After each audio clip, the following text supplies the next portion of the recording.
FIR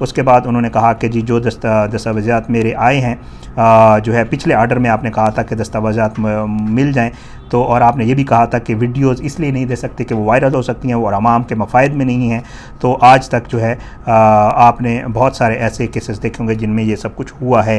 اگر high court order کر دے کہ 265C کے تحت یہ سارے معاملات دے دیے جائیں اور ملنا ضروری ہے، اور اگر ہمیں یہ مل جائیں تو چارج فریم نہیں ہو سکتا، اس سے پہلے چارج فریم نہیں ہو سکتا اگر ہائی کورٹ کہہ دے، اور اگر مٹیریل دے دیا جائے اور مجھے کافی لگے تو میں اپنی درخواست واپس لے لوں گا، اسے آنے والے بدھ پر رکھ دیں۔ اسلام آباد ہائی کورٹ نے بھی فیصلہ کرنا ہے، اسی دن ہو جائے گا، تو میرا خیال آپ بھی اسے آنے والے بدھ پہ رکھ دیں۔ بہرحال اس میں پھر بیچ میں ظاہر جعفر بولتا رہا، پھر دوسرے جو ہے معاملات بھی چلتے رہے، جو ہے اس کے بعد جو ہے کہا گیا عباسی صاحب کی طرف سے کہ یہ مٹیریل میرا خیال سے جو ہے وہ کافی نہیں ہے۔ پھر بیچ میں ظاہر جعفر کی باتیں ہوتی رہیں، ظاہر جعفر پھر انہوں نے پورا جو ہے چالان پڑھا، پھر انہوں نے FIR کی کاپی بھی پڑھی اور مزید چیزیں جو ہے وہ عباسی صاحب پڑھتے گئے، اور جو ہے انہوں نے کہا کہ جی یہ چیزیں موجود نہیں ہیں۔ پھر انہوں نے کہا کہ جی ایک زخمی بھی ہے اور یہ لوگ کہتے ہیں اس استغاثہ والے کی اعانت جرم کی ہے، یہ کمال ہے ان کی کہ یہ جو لوگ کراچی میں موجود تھے ان کے حوالے سے یہ کہتے ہیں کہ اعانت جرم کی۔ انہوں نے پھر شواہد مٹانے کے حوالے سے بھی بات کی کہ یہ لوگ وہاں یہیں پہ موجود ہی نہیں تھے تو یہ کیسے شواہد مٹا سکتے ہیں۔ پھر وہ کہتے ہیں 118، 368 اور 364 کا جو ہے وہ یہ بھی الزام میرے اس کے اوپر موکلین پر لگائے گئے ہیں چارجز۔ اس کے علاوہ انہوں نے 511، 176 اور 109 میرے موکلین پر ڈالے گئے ہیں۔ پھر انہوں نے کہا کہ جی یہ سارا معاملہ جو ہے ظاہر جعفر کے انکشافات کے اوپر جو اس نے پولیس انویسٹیگیشن میں بیان دیا تھا یہ سارا اس کے کیا گیا ہے۔ پھر انہوں نے ایک آئین قانون کا حوالہ دیا کہ اگر پولیس کسٹڈی میں بھی بیان لیا جائے تو وہ ان ایڈمیزیبل ہوتا ہے جج کے سامنے جب تک 164 کا بیان نہ ہو۔ بہرحال انہوں نے 3 اور سیکشن کی بات کی، انہوں نے کہا یہ سیکشنز بھی میری سمجھ سے بالاتر ہیں۔ پھر انہوں نے اپنے ڈاکومنٹس کا کہ آپ کے کہنے پر جو ڈاکومنٹس مجھے ملے ہیں ان کا تعلق میرے موکل سے ہے ہی نہیں، انہوں نے کہا جو مجھے ملے ہیں وہ فردات ہیں، نور کے بکل سویپ، اس کے علاوہ جو ہے آلہ قتل، پھر اس کے علاوہ سوئس چاقو، پھر اس کے علاوہ میرے مطلب وہ کہتے ہیں کہ میگزین، پستول، ان چیزوں کے فردات دیے گئے ہیں جو میرے مطلب ہے اس کا نہیں ہے، جو میرے کام کے نہیں۔ پھر اس میں بیچ میں ظاہر بھی بولا کہ پستول میرے باپ کا تھا، اور اس نے کہا رضوان عباسی نے کہا جو کچھ دیا گیا اس کا میرے موکل سے کوئی تعلق نہیں ہے۔ اب آگے چل کے پھر رضوان عباسی صاحب کہتے ہیں کہ اسپیشلی جو پسٹل ہے وہ میرے موکل کے نام پہ ضرور رجسٹرڈ ہے لیکن وہ کرائم ویپن نہیں ہے، اس سے کسی کی جان نہیں لی گئی۔ پھر ان نقشہ جو بنایا جاتا ہے پولیس کی طرف سے اس کا بھی ذکر کیا، ظاہر اس دوران رو پڑا۔ بہرحال وہ سارا میں آپ کو پچھلی ویڈیوز میں بتا چکا ہوں، ٹھیک ہے۔ اس کے بعد جو ہے عباسی صاحب جو ہے وہ آئے کہ عباسی صاحب نے کہا کہ جی میرے موکلین کراچی میں تھے۔ اچھا پھر وہ کہتا ہے کہ جی موبائل ڈیٹا کو بیس بنایا گیا ہے، اگلی بات پہ وہ آیا اور انہوں نے کہا کہ میرے موکلین کراچی میں تھے، ان کے پاس موبائل ڈیٹا CDR ضرور موجود ہے، بات چیت ہوئی ہے لیکن بات کا کوئی ٹرانسکرپٹ موجود نہیں ہے، تو یہ کیسے کہہ سکتے ہیں کہ والدین نے بیٹے کو کہا کہ نور کو قتل کر دے۔ اچھا اس کے بعد جی کہتا ہے کہ جی ثبوت مٹانے کا کہا گیا، یہ میری سمجھ سے بالاتر ہے۔ کیا پولیس کو ثبوت جمع کرنے میں کوئی مشکل پیش آئی ہے یا میرے موکلین اس میں مشکل بنے ہیں، یا تو پولیس نے سارا کچھ امیجینیشن اور پرسیپشن کی بنیاد پر جتنی بھی رپورٹ لکھی ہے کسی ایک گواہ کو ایک لفظ یا شواہد مٹانے کے اعانت جرم کے حوالے سے کوئی بھی یہ ثبوت دے دیں کہ ایسی کوئی بات ہوئی ہے تو مان لوں گا۔ اچھا اور انہوں نے کہا کہ جی یہ فرد جرم عائد کرنے کے لیے ناکافی مٹیریل ہے، استغاثہ نے بھی نہیں کہا کہ ان کو علم تھا۔